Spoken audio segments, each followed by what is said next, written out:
Real Madrid ija gukina urukino rwo gusubirira na Arsenal kuri uyu munsi wa gatatu itariki 16 ukwezi kwa kane mwaka wa 2025 haja kuba ari isaha 3 z'ijoro mu masaha yo mu Burundi no mu Rwanda.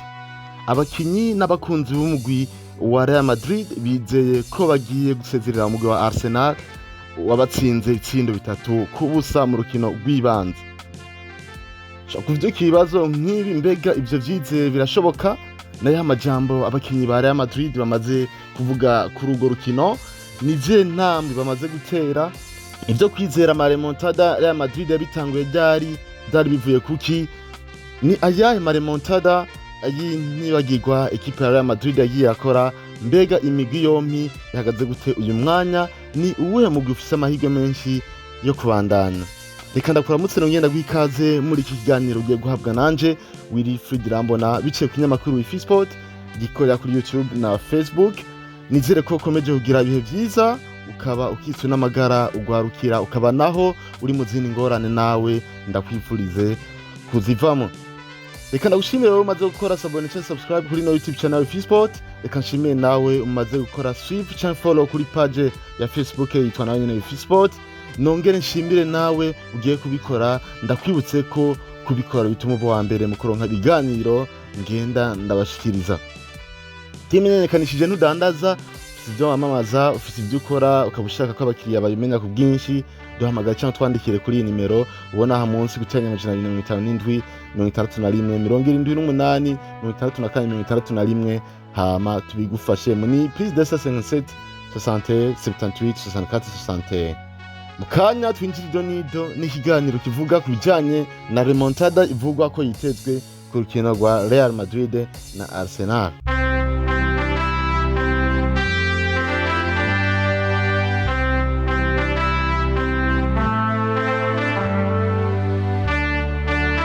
Inyuma y'urukino rw'ibanze rwa kimwe ca kane gishiri ca nyuma muri UEFA Champions League, Real Madrid itsindirwa mu Bwongereza ku munsi wa kabiri tariki 8 z'ukwezi kwa kane mwaka wa 2025 na Arsenal itsindo bitatu kubusa. Buri mukinyi wa Real Madrid yakomye amashi nkaho ashimishijwe n'ibivuye mu rukino. Mu masaha y'inyuma y'urwo rukino abakinyi b'uwo mugwi wo ku mugwa mukuru w'igihugu ca Espagne batanguye kwandika ku mbuga uhwaniro ndavuga kuri internet bavuga ko bitararangira aho bizeye gusezerera Arsenal naho yabatsinze ibabaje ikabatsinda itsindo byinshi. Ibyo bitsindo bitatu Arsenal yabironse biciye ku mupira y'imiterekano ibiri canke amakufra abiri umukinyi Declan Rice yinjije ku munota 58 no 70 w'urukino n'ikindi gitsindo Mikel Merino yinjije ku munota wa 74 w'urukino. Abakinyi benshi bashoboka batangaje amajambo akurikira. Jude Bellingham yavuze ati mu by'ukuri nta numwe twokwagiriza tubwiriza kwisuzuma twebwe ubwacu. Carlo Ancelotti mumenyereza nawe yagize ati muri football byose birashoboka. Ati na Declan Rice yinjije ibitsindo bibiri atari byigere yinjiza biciye kuri kufra. Kylian Mbappe nawe yagize ati ubutumwa bwanje kuba Madridista dutegereza kwizera gushika ku munota wa nyuma. Vinicius Junior nawe yagize ati remontada turashobora kuyikora. Carlo Ancelotti mumenyereza agarutse avuga ati biragoye cyane ariko ibintu nk'ibi biramaze kubera ku kibuga Santiago Bernabeu. Thibaut Courtois none umunyezamu wa Real Madrid yavuze ati twibagiye burundu ingene umupira mwiza ukinwa mu cya kabiri cy'urukino. Raul Asensio uno ni myugariro wa ekipa ya Madrid yavuze ati ntibirarangira. Ati haracyasigaye urukino ruzobera ku kibuga Santiago Bernabeu. Twamaze gutangura kuvyiga ko hari nyuma y'urukino masaha make. Lucas Vazquez nawe uno nikizigenza wa Real Madrid nawe yavuze ati nimba hari umugwi ushobora gukuramwo ibitsindo bitatu kubusa ni Real Madrid. Jude Bellingham yagatse avuga ati Arsenal ikuzitsinda byinshi ati turabanyamahirwe kuba twatsindiwe hanze ibitsindo bitatu gusa. Byumvikana ko nabonye nifitiye icizere ko ibitsindo bitatu batsindiwe hanze ari bike mu gihe bagifite urukino rwo kwakirira i Madrid. Ivyo biruko mu gihe n'abandi bakinyi batandukanye bakiyemo no mugwi bagenda babona yuko bishoboka ko Real Madrid ishobora kubikuramo. Aho ndavuga ni nka Toni Kroos yavuze yuko abona yiteze ibintu byo bisazi ku rukino rwo gusubiriza zobera i Madrid.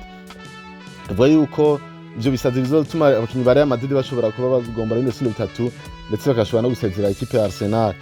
ubundi yashoboye kugira icyo bivuze ko ni Jose Rumato nawe nyene yavuye muri mugwi wa Real Madrid, yavuze yuko yiteze ko abakisore bakishije kuba banakinana bagiye kuba babikora bari Santiago Bernabeu bagateze no mugwi wa Arsenal, katurinde turabe yuko bizovamo.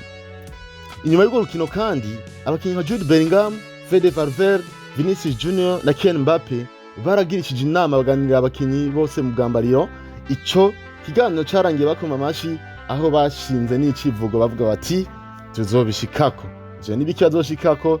Nta yindi atari remontada.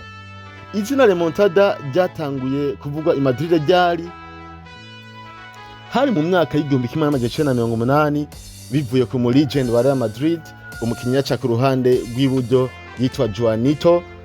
Ico gihe bari muri bisi bataha bahejeje gukubitwa mu rukino rw'ibanze, yabwiye abakinyi ba Real Madrid ko bazosezerera umugwi wa Internacional Graziano Bini warohejeje kubatsinda. Uwo mugwi wari wabatsinda itsindo 2-0 mu rukino rw'ibanze rwa finale ya UEFA Cup yo mu 1984 ishira 1985, maze baciye bayitsinda itsindo 3-0 mu rukino rwo gusubirira Real Madrid bitwaye igikombe. Inyuma y'urwo rukino Juanito yavuze ati iminota 90 y'urukino n'umwanya muremure cyane ku kibuga Santiago Bernabeu, ni minota 3 gusa ibihagije kuri iki kibuga. Ivyo abakunzi ba Real Madrid benshi barabiboneye mu rukino rwa demi-finale ya UEFA Champions League y'umwaka wa 2021-2022, aho Manchester City yageze ku munota 89 ifite igitsindo 1-0, ariko uteranije wa ekipe ya Manchester City yatsinze ibitsindo 2 Real Madrid ufatiye ku rukino rw'ibanze n'urukino rwo gusubirira. Maze mu minota y'urukino ija kurangira ekipe ya Real Madrid ifashije mu mwana yitwa Rodrigo Goes itsinze ibitsindo 2 biba birangiye ari 2-1 bituma baja muri prolongation. Ivyaje gutuma ino ekipe ya Real Madrid isezera ekipe ya Manchester City, aho nyuma yo kubona igitsindo ca gatatu muri prolongation bigatuma ino ekipe ya Real Madrid ishobora kubisumba ibitsindo uno mugwi wa Manchester City. Kuva ico gihe ca Juanito, baba abakinyi ba Real Madrid canke abakunzi b'uwo mugwi baba bumva ko ifirimbi ya nyuma itaravuga ku kibuga Santiago Bernabeu byose biba bigishoboka. Ivyo bituma abakunzi b'umugwi baririmba indirimbo zitera intege abakinyi bayo, ariko zigaca intege abakinyi b'umugwi baba ariko barakina, kuko ziba zuzuyemwo amajambo yemeza ko intsinzi iguma i Madrid. Abafana b'umugwi i Madrid ngo bategekanya kwibutsa Arsenal ko imigwi ikomakomeye nka Manchester City, Chelsea, Bayern Munich, Liverpool na Paris Saint-Germain n'iyindi imaze kugwa kuri ico kibuga ca Santiago Bernabeu, aho bateguye amajire bazoba bambaye, abana, imiyabaga, abakuze n'abatama baririmba bati of course we are not going to lose, we are Madrid. Bisigura ngo ni by'ukuri ntituje gutakaza, turi Madrid. Mu ntumbero nyene yo kudahebura gushika ku ifirimbi ya nyuma ivuze, abafana ba Real Madrid bateguye indirimbo bazoririmba hamwe igice ca kabiri cotangura ata gitsindo Real Madrid iraronka. Iyo ndirimbo ikaba ivuga iti si se puede, bisigura ngo yes we can, kuvuga ngo ego turashoboye. Benshi mu bakinyi ba Real Madrid bavuga ko ivyo gukora remontada bavyonse mu ba legend bagiye barakinira uwo mugwi wa Real Madrid muri kahise. Nk'akarorero, ahije kwinjiza ibitsindo 2 byafashije Real Madrid gukora remontada imbere ya Manchester City, Rodrigo yavuze ati abakinyi bakiri bato nkanje twarumvise twongera turatahura aba legend ba Santiago Bernabeu mu majoro y'amahigano ya Buraya inyuma y'inkino nk'izi twarabigiyeko. Mwamenya ko atamugwi n'umwe mu mateka y'umupira w'amaguru urasezerera imigwi yawurushije ibitsindo biva kuri 2 kuduga mu rukino rw'ibanze inshuro nyinshi nk'izo Real Madrid imaze kubikora. Uwo mugwi w'i Madrid umaze kubikora inshuro 15, hagakurikira FC Barcelona imaze kubikora inshuro 8, maze hagakurikira Manchester United mu kibanza ca gatatu nayo imaze kubikora inshuro 5. Zimwe mu nkino Real Madrid imaze gukoramwo remontada ziremereye ni nk'izi zikurikira. Hari mu mwaka w'igihumbi kimwe amajana 1975 ushira umwaka w'igihumbi kimwe n'amajana 1976, aho muri match ale equipe ya The Big Country yaratsinze Real Madrid 4-1, ariko muri match ya Real Madrid za gutsinda 5 equipe kuri kimwe equipe ya The Big Country, maze birangira Real Madrid ibandanije. Mu mwaka w'igihumbi kimwe amajana 1929 ushira umwaka w'igihumbi kimwe n'amajana 1980 mu rukino rw'ibanze Celtic Glasgow yari yatsinze ikipe ya Real Madrid itsindo 2-0 ariko Real Madrid iza kwisubiza itsindo 3-0 mu rukino rwo gusubira biza gutuma Celtic isezererwa na Real Madrid. Mu mwaka w'igihumbi kimwe amajana icenda na mirongo umunani na kane ushira umwaka w'igihumbi kimwe amajana icenda na mirongo umunani na gatanu urukino rw'ibanze Real Madrid yatsinzwe na Legica itsindo 3-1 ariko urukino rwo gusubira Real Madrid iza gutsinda ikipe ya Legica itsindo 3-0 bituma ikipe ya Legica isezererwa irushwa igitsindo kimwe. Mu rukino rw'ibanze kandi muri uwo mwaka nyene Inter de Milan yatsinze Real Madrid itsindo 2-0 ariko Real Madrid iza gusubiriza mu nkoko Inter de Milan ibitsindo 3-0 byumvikane ko hose yagendera irusha igitsindo kimwe. Ariko kandi muri uwo mwaka habaye urukino rwayihuje Real Madrid na Anderlecht aho Anderlecht mu rukino rw'ibanze yatsinze Real Madrid ibitsindo 3-0 ariko Real Madrid iza gutsinda urukino rwo gusubira ku bitsindo 6-1. Mu mwaka w'igihumbi kimwe amajana icenda na mirongo umunani na gatanu ushira umwaka w'igihumbi kimwe amajana icenda na mirongo umunani na gatandatu mu rukino rw'ibanze Borussia Mönchengladbach yari yatsinze Real Madrid ibitsindo 5-1 ariko muri match retour Real Madrid iza gutsinda ibitsindo 4-0 bwa Borussia Mönchengladbach.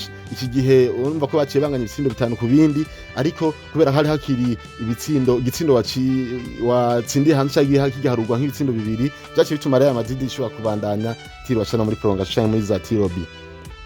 Muri uwo mwaka nyene mu rukino rw'ibanze Inter de Milan yatsinze ikipe ya Real Madrid itsindo 3-1 ariko Real Madrid iza kwitsinda itsindo 5-1 mu rukino rwo gusubiriza bica birangira ikipe ya Real Madrid ibandanije isumbya Inter de Milan igitsindo kimwe. Umwaka wa 2001 mushira 2002 hari mu rukino rw'ibanze Bayern Munich itsinda Real Madrid itsindo 2-1 ariko Real Madrid iza gusezera Bayern Munich itsinda itsindo 2-0 mu rukino rwo gusubirira byumvikana ko naho nyina yitsumbye igitsindo kimwe. Umwaka wa 2015 mushira 2016 ekipe ya Wolfsburg yari yatsinze ibitsindo 2-0 Real Madrid ariko Real Madrid mu rukino rwo gusubiriza iza kuyitsinda itsindo 3-0 birangira Real Madrid kandi bandanije isezereye Wolfsburg. Umwaka wa 2021 shira 2022 urugogo n'ukino rwa vuba hari nyinshi twagiye turasimba ariko twagiye turazana zike kugira ngo mugende muzitahura.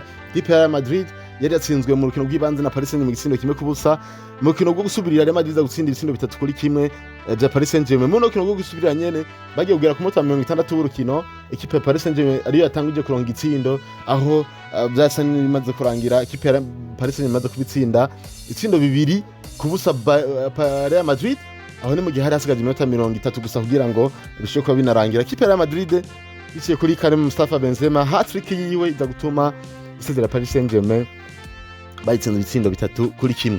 Mwaka wa 2021 mushira 2022 naho nyine haje kuba remontada y'ibisazi canke gusezera kw'ibisazi aho ikipe ya Manchester City yari yatsinze ibitsindo 4-3 Real Madrid mu rukino rw'ibanze ariko muri match retour nubundi Man City itanguza igitsindo badahugira ku minota 89 ari igitsindo kimwe kubusa nubwo kimwe ca Man City kubusa bwa Real Madrid ariko kandi hari ku Santiago Bernabeu ya minota nyine 3 bagi baravuga yuko nayo nishobora kubera mibi mukeba iza gukora ko ekipe ya Manchester City kuko urumva ko bari bamaze kuba bagira ibitsindo 5 bya Manchester City kuri bitatu bya Real Madrid byumvikana ko Real Madrid yabitsanye yasezerewe ariko mu mwanya Rodrigo Goes mu minota itarenze 3 ashiramo ibitsindo 2 biza gutuma ekipe ya Real Madrid igomba ibitsindo byose za kunganya ibitsindo 5 ku bindi baje muri prolongation kandi Mustafa Benzema atsinda igitsindo cyo gusezera ekipe ya Manchester City.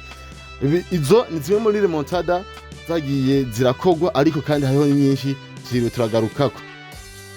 Ayo mateka mu Real Madrid urakunda kwifashisha mu kwereka imigwi ko byose bishoboka mu gutera ubwoba imigwi kugira ngo ize ifite ubwoba kandi yiteguriye gutsindwa ariko kandi akenshi uko bagiye babivuga niko bagiye babishikako.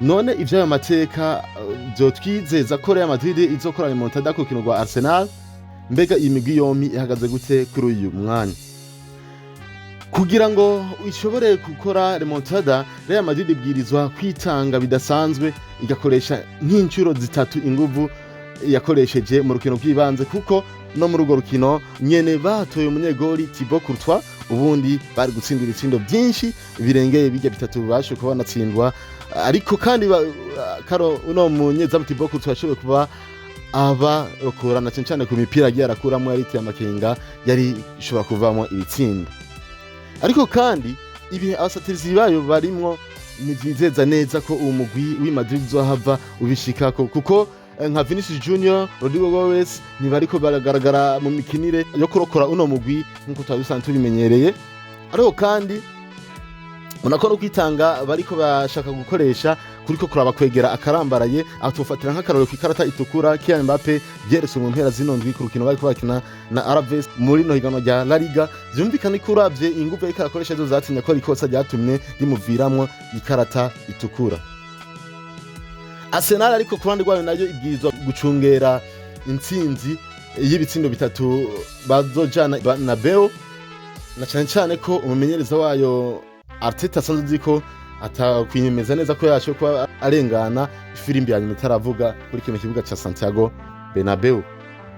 Arsenal kandi mu kwicungera ibwirizwa kwirinda kurundanira imbere y'izamu ryayo kuko abasatirizi ba Real Madrid iyo babonye byanse barakunda kwifashisha umukenyuro wo kunjiza mu nzira mu bwinshi bwa myugariro maze bakabasotora kugira ngo barondemo za penalty zikava mu bitsindo bishobora kuba bacintege bikabereka yuko wa mugwi ushobora kubasezerera bigatuma kipigira ubwoba igasezererwa. Aho kuzibira rero abwo Arsenal yo kugurura urukino ikaja kurondera ibitsindo cyo gukingira ivyo isanzwe ifise ikabyaza umusaruro ubwazi bwa Real Madrid budahagaze neza muri no mwanya bivanye n'imvune za Dani Carvajal za Eder Militao nizagiye ziragabanya umuvuduko w'abamyugariro nka David Alaba, Antonio Rudiger n'abandi. Ni rukino rurindiranye igishika bivanye no uko imigwi yose umwe wakaniye uwundi nawe kabusanzwe umeze neza. Navuga wakaniye ni Real Madrid sanzwe hagaze neza ni Arsenal. Umugwi wa Real Madrid none uhagaze gute kuri uno mwanya ku ruhande rwawo? Naho yatsinze Alaves igitsindo kimwe kubutsa muri La Liga muri no weekend, Real Madrid iri mu bihe bibi. Mu nkino zitanu herutse gukina Real Madrid yatsinzemwo inkino zibiri gusa, aho harimo ukino rwa yatsinze Alaves ngo nteje kubabwira n'ukino yatsinze Leganes itsindo 3-2, itsindwa inkino zitatu harimo ngo yatsinzwe na Arsenal 3-0, nubwo yatsinzwe na Valencia itsindo 2-1, nubwo yatsinzwe na Real Sociedad 4-3. Muragwibuka muri Copa del Rey de demi-finale aho byaciye bituma kipe ya Real Madrid ija muri prolongation kubera ko yari yatsinze itsindo kimwe kubusa muri mukino rw'ibanze bituma banganya itsindo 4-2, ariko Real Madrid ja kutsinda muri prolongation ija kuronka igitsindo gituma itsinda maze ija gushika muri finale izogiye kuzohuriramo na FC Barcelona muri kono kwezi kwa kane nyene. Muri izo nkino Real Madrid yinjizamo inca hagati y'ibitsindo kimwe n'ibice bitandatu kuri buri rukino, mu gihe yo yinjizwa bitsindo 2 n'uduce 2 kuri buri rukino. Birumvikana ko ibitsindo yinjije muri izo nkino zitanu ari bike gusumba ivyo yashoboye kuba yinjizwa. Muri UEFA Champions League muri iyi saison Real Madrid imaze gutsinda inkino 8 itsindo inkino 5, aho yinjijemwo itsindo 28 no kuvuga inca hagati y'ibitsindo 2 n'ibice 15 kuri buri rukino, mu gihe yinjije ibitsindo 20 ni kuvuga inca hagati y'ibitsindo kimwe n'ibice 54 kuri buri rukino. Urumvikana ko muri Champions League ho imaze kwinjiza ibitsindo byinshi gusumbya ivyo yinjijwe, ariko urumva ko n'ivyo yinjije ni sibike. Real Madrid imaze gutakariza ku kibuga Santiago Bernabeu urukino rumwe gusa mu nkino 18 z'amahiganwa y'umugabane wa Buraya imaze gukina ubu vuba. Byumvikane ko bari muhira se equipe yo gutamundasa gutsindwa rimwe mu nkino 18, birumvikana ko ari equipe iri muhira yamayekana yuko ire ahantu ifite icize cyo kuba ikora ibishoboka byose. Ico gitsindwa yari katsindwa na equipe ya Milan ibitsindo 3-1 hari tariki 5 z'ukwezi kwa 11 mu mwaka wa 2024, hari mu mpera z'uno mwaka, birumvikana hari mu ntango za saison ya UEFA Champions League. Muri rukino rwo gusubirira na Arsenal, Real Madrid ije gukina itagira kamavinga yahawe ikarata itukura mu rukino rw'ibanze, ije gukina kandi usatirizi bwayo bumaze iminota 245 butinjiza igitsindo muri UEFA Champions League, no kuvuga ko bumaze inkino zibiri n'iminota 65 budaserebuye muri UEFA Champions League butaronse igitsindo. Birumvikana weruka kuronka igitsindo mu rukino rw'ibanze rwa Atletico Madrid aho Brahim Diaz yatsinda igitsindo ku minota 55 w'urukino. Byumvikane ko usatirizi bwa Real Madrid atamusaruro biko buratanga muri kino gihe. Arsenal yo ku ruhande rwayo ihagaze gute? Uwo mugwi w'i Londres umaze gukina inkino 9 udatsinzwe mu mahiganwa yose, kuko muri izo nkino uheruka gukina watsinzemwo inkino 4 unganyamwo inkino 5, aho harimo urukino banganirije muri weekend iheze na Brentford igitsindo kimwe ku kindi hari muri English Premier League. Ni umugwi ukina usatira kuko mu nkino 6 zose uheruka gukina niwo utanguza kwinjiza igitsindo. Arsenal kandi iri kugira saison nziza muri UEFA Champions League. inyuma yo gusozera itsinda ari iya gatatu n'amanota 19 aho yatsinze inkino 6 ikanganya urukino rumwe igatsindwa urukino rumwe.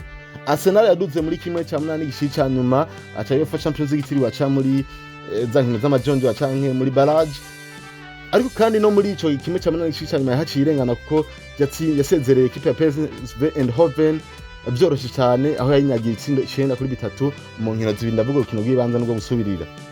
Muri higanwa nyene rya UEFA Champions League Arsenal imaze kwinjizwa ibitsindo 6 gusa, nayo ikaba iharura inca hagati y'ibitsindo 2 n'uce 55 imaze kwinjiza kuri buri kino. Burumvikana ko ifite ibitsindo byinshi. None abakinnyi batazoboneka ku mpande zose ni bande canka abafite amahara amakenga ko batazoboneka? Kwa Real Madrid abakinnyi batazoboneka ni Carvajal na Eden Militao bari mu mvune na Edouard Camavinga afise ikarata itukura. Ariko kandi hari amakenga ku munyegoli Andy Ronin n'umukinnyi Ferland Mendy yuko bashobora kutaboneka kuri urwo rukino. Ariko kandi Aurelien Tchouameni na Dani Ceballos bazoba bagarutse mu kibuga, abantu bakaba biteze kuzoza gufasha ikipe ya Real Madrid gukora remontada nk'uko bo bariko baravyizera. Ku ruhande rwa Arsenal abakinnyi bivugwa ko bari mu mvune batazoboneka muri urwo rukino ni Gabriel Magalhaes, Takehiro Tomiyasu, Ricardo Calafiori, Kai Havertz na Gabriel Jesus. Ariko kandi hari amakinga ko abakinnyi nka Jorginho, Ben White, Thomas Partey bashobora kuboneka canke ntibaboneke kuri urwo rukino, kubera ko hari amakinga ko bashobora kuba bafise ibibazo by'imvune. Ibinyamakuru bimwe byatanze amahirwe tangaje aho Real Madrid byayihaye amahirwe angana n'ibice 58% byo kubandanya, nayo kuja muri prolongation babiha amahirwe angana n'ibice 22%. Arsenal bayiha amahirwe angana n'ibice 20% byo kubandanya. Yumvitse ku Arsenal bayihaye ibice 20% byo kubandanya, najya kari ifite ibitsindo 3 kubusa, ifite ibitsindo 3 mvuga impamba isanzwe ibikije. Biratangaje cyane. Turinde mu byukuri turabiko bizogenda. Mu byukuri nta kintu kidashoboka mu mupira w'amaguru ku buryo ni remontada ishoboka, ariko amahirwe yo gushoboka ni make kuko ibi biharuro bitweretse ko Real Madrid ari iri mu bihe bibi, mu gihe Arsenal yo bigaragara ko yoba iri mu bihe byiza, ariko atari byiza cyane ko no muri Premier League tubona ko nanyine rimwe na rimwe bishika ikayumba, ariko tubona ko ari equipe nziza gusumvya ko Real Madrid ihagaze. Ariko kandi na Real Madrid umenga irafise ibisazi izanana mu nkino zo gusubirira maze bikayiviramo gukora remontada, bigaragara ko igwaye cyane mu ruhande rwa myugariro ku buryo hamwe yo kwihatira kuja kongera ibitsindo cyane ishobora kwibagira maze ikabironka na Arsenal ikaronka inzira yo kongereza ikuvyo ifise, gutyo bikagora wa mugwi Madrid kurengana ngo ushike mu gice cya kabiri gishiri cya nyuma cya Champions League, na cyane ko hamwe ikipe ya Arsenal yo yonka ibitsindo 2 zose bisaba ko Real Madrid isindi ibitsindo 5 kugira ngo yiyemeze kuzoja muri prolongation. Uwo niwo mwihezo mateguriwe nanje Wilfried Rambo na kinyamakuru wa Sport. Ariko kumbure gatundi ico iminota 90 y'urukino izotanga. Ariko kumbure namwe mufise ico mubivugako, byumviro byanyu birahawe ikaze muri commentaire, tubwire umugwi uhamahirwe yo kubandanya, tubwire impamvu yibona gutyo. Reka kandi nsubire nshimire wewe umaze gukora subscribe kuri no YouTube channel ya Sport. Reka nshimire nawe umaze gukora suivre channel follow kuri page ya Sport aho ni kuri Facebook. Nonge nshimire nawe ugiye kubikora, mukomeze kandi kubikora kugira ngo maba mbere bashikirwa n'ibiganiro n'abashikiriza. Mufite ibyo mushaka kumenyekanisha canke ibyo mukora mushaka ko kuronkera abakiriya benshi, mutwandikiye kuri nimero monaho munsi gutanga 257 31 78 plus 257 61 78 64 61 ni WhatsApp canke nimero isanzwe. Ushobora kuduhamagara canke kutwandikira ubutumwa bugufi. Bye bye, hasta la vista, mugira mu bye, ciao.